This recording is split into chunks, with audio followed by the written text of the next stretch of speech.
ثم أراد الأزهر وشيخه إكراما لكم أن تكون القافلة التي نعدها الأولى هي لكم، وهذا يدل على مكانة سوهاج وأهلها في الأزهر الشريف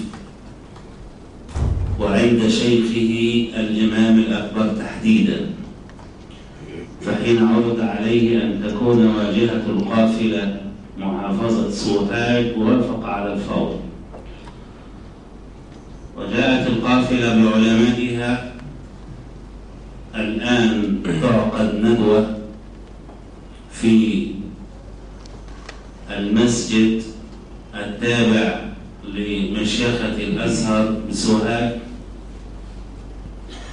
وغدا إن شاء الله صلوات الجمعة من طمع إلى البلينة ستكون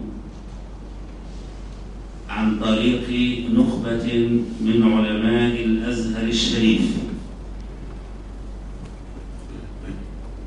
السادة العمداء الجالسين معي ومجموعة أخرى تقيم الندوة الأخرى هنا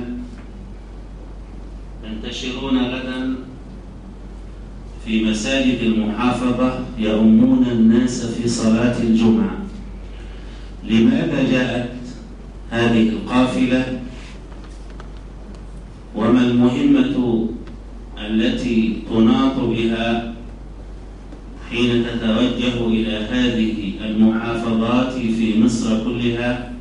سؤال سئلته قبل قليل، وهو سؤال يحتاج إلى إجابة. الأزهر الشريف يدرك خطورة